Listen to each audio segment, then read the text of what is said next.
Hey there, this is John Anthony Francis Wilcox and my magic cowlick, and this is Saturday, the 16th of November, 2024. How you doing? What shall we talk about? Let's talk about you. How you doing? Oh, that's nice. I'm glad to hear it. Oh, me? Oh, okay. Well, I'll fill you in. So it's been a week of work and twisting my left knee, which sucked. Talking to some folks, getting some news, all sorts of thingy things. Um, Early this morning, having an idea for, I'm going to call it a variation on an online comic strip that I think I'm going to be doing quite irregularly. Uh, but I have some good ideas for it, and it'll hopefully be interesting. And when I start doing it, I will surely let you know. The other day, I was watching a movie I used to quite like when I was young, and I still liked it. An old, I believe it was a 50s Cold War science fiction film called The 27th Day. In it, an alien comes and kidnaps basically five people from different continents on the planet and gives them each this little oval clear thing that can open up like a clamshell, and it has these three, we'll call them capsules, big capsules in them that can destroy the earth. And they have to keep from destroying the earth for 27 days. That's the whole thing. And it's sort of, once people find out about this, it's panic. It's um, some things that are kind of, I'm going to say, cliche, like, or are they? Uh, the Russians want all of them through deception and they want to take over the world. Again, it's of the time. And it was pretty darn good. I hadn't watched it in a long time. I'm sure glad. And in the meantime, it's evidently been remastered quite well. So I enjoyed that. I would recommend, if you could see it, see it. It does not waste your time. So what else?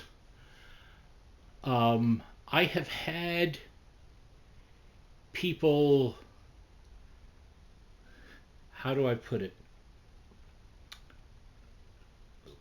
Do I want to say, tell me what I ought to do with my life? I guess, yeah, that's the answer. Uh, Good luck with that. Things are going to be as they're going to be. So I had a lovely long talk with a priest I know, Father Leopold, who's a wonderful guy. He used to bring communion to my folks at home, and he's retired now, but we had a lovely conversation about religion and filling each other in on our lives and that. So it's nice to have that connection, you know. Um, he's he's a great priest, but he's a great person too, and we can't have enough great people in our lives. Um, so what else am I doing? I found out, much to my excitement, that I have some big package coming to me from Rhino Records on Wednesday, and it says it weighs 6 pounds. So if it's CDs, that's a fair amount of CDs. You know what I'm saying? Unless they're like in box thingies and special packages, which I have a feeling of what they might be, but I will not say that. Also, I should make a note. I finished reading. I was reading the novelization of the Star Trek film Generations, which was the film that started out with the original series cast and then transitioned over to the Next Generation cast. And it was always kind of, I'm going to say, a bunt of a movie.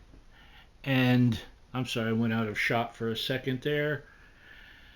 And I have to say that the novel is so much better because it fills in the emotional beats of the film, missing from the film, I should say. So you go, oh, well, that's why that happened. And you can also see that some of it just works better reading it than seeing it in those particular instances. And maybe these scenes were filmed and then cut, I don't know. But I doubt it because some of the stuff is like, for those of you who are familiar with this stuff, Captain Picard is in the Nexus and he's experiencing this experience, but we don't know his mental state, his internal monologue in the film, whereas we do in the book. And it really would have added a much needed depth to what was going on because some of that film just seems kind of confusing and awkward, and the novel had none of that. It flowed about Data's emotion chip. And I know I'm speaking babble to people that don't know the Next Generation stuff or the original series stuff, and I apologize, sort of. Um, but the novel was most excellent. It wasn't perfect. There were still a few within there. I go, well, that could have used a little more something there. But for what was there, it was pretty fine. It made me want to watch the movie again, which I don't own. So I, in fact, found a copy for $4, and that's winging its way to me. Because even though I'm poor, I can afford $4. Just so you know. Don't know what I'm cooking tonight. I know my basic meal plan for the week. I know I'll be making some ham jambalaya within there with some nice, onions and peppers and tomato and rice and all that kind of good stuff. And other stuff and things. So I don't know what I'm making tonight. I'm going to wait. My nephew Michael, who lives with me, is off at church.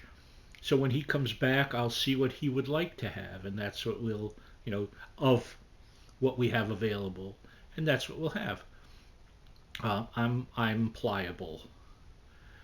Uh, what else shall I say beyond that? So I think I might have discussed how I've been taking a couple of tablespoons of olive oil every day, and I'm feeling it improving my joints. Truly. So that's a nice after effect. I'm in my fourth week of it now, I'll go into week 5 on Tuesday. Thanksgiving's around the corner, so already, let's see, have the turkey, have everything except I'm gonna get some fresh bread for the stuffing, but I have the sausage and onions and all that kind of stuff for that. Got the mashed potatoes. Um, I think I'm gonna make carrots, so I got to get some carrots to cream, and I have the cranberry sauce here, so I'm all set.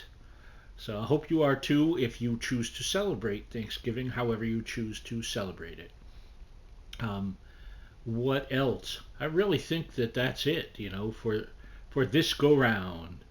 Um, I've been trying to be enlightened about my life, and I am searching for that.